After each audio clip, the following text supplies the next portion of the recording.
Hey, what's up? This is Karen Civil, and you are checking out joelbazile.com.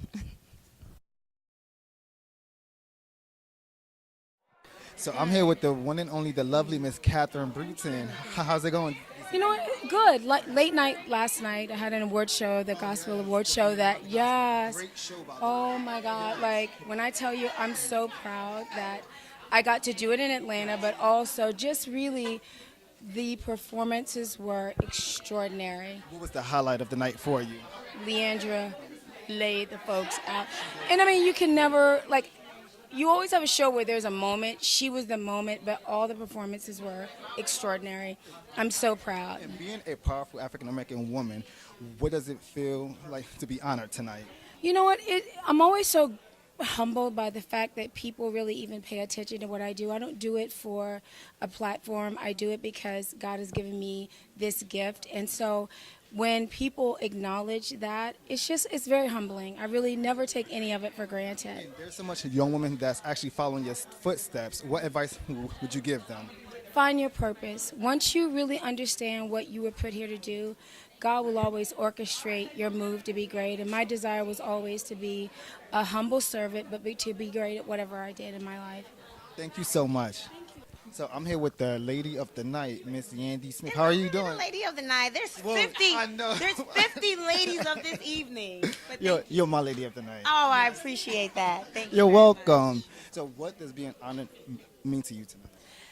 You know, I think these type of awards are the most important, not necessarily for a talent or a craft or some job you completed, but just the fact that you have influenced other people, other women is so important. You know, I definitely wake up and want to influence, especially if you can influence a generation, not only my daughter, because I definitely want to be a positive influence to her, but if there are people that you did not birth that can look at you and say, she influenced me to do this or to be better, that's an amazing thing, and I'm so grateful. Undeserving, but grateful. You've raised boys, so now you have a baby girl. What's the hardest part so far of raising a girl? Doing her hair. The hardest part is doing my baby girl's hair. Everything else is fine. You know, she's not as rambunctious and jumping over couches and prone to scrapes and bruises like my boys, but she wants me to do her hair, and she has a lot of it, so that has been the hardest thing for me to do. So tonight is all about the ladies. So 10 years from now, as your daughter is watching this interview, what advice would you give her? Oh my gosh, my baby girl Skylar. That's such a hard question because I don't want to mess up my makeup and cry. But I would just say, Skylar, walk in your greatness, walk in your truth, be true to who you are, and always strive to be a better woman than you were yesterday. That's kind of what I'm doing, and I think if it works for me, it should work for her. So I'm going to start off by saying, merci pour tout bagay qui ça fait pour Haiti. Thank you. You're welcome. Yeah. Yes.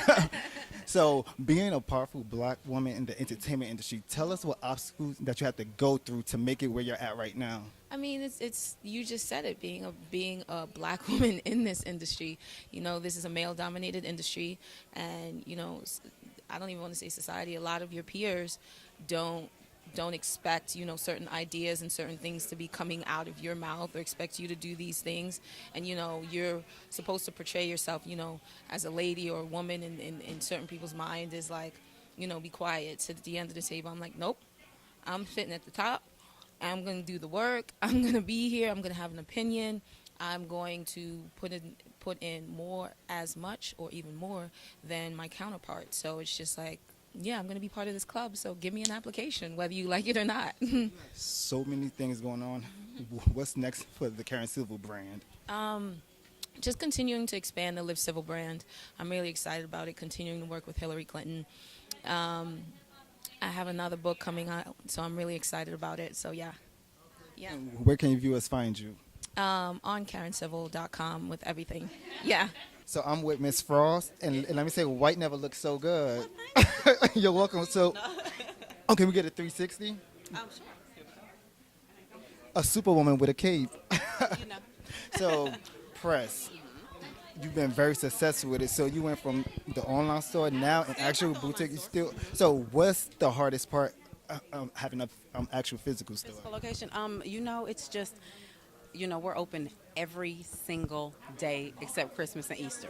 So it's like, just the fact of it never stops. It never ends. Of course, just making sure I keep everything fresh and hot and try to accommodate everybody from my grandmothers all the way down to my young teenagers to every nationality and every genre. And, being that I am somebody who's on television, I have a very broad and vast group of people who always want to shop with us and people from all over the world. So I just want to try to satisfy everybody as much as I can. Yeah. Are there any more stores coming out? Yes. I'm working on location number 2. My short-term goal is 4, and long-term is 10. Yeah. So you stay on the move. So what's next for your brand?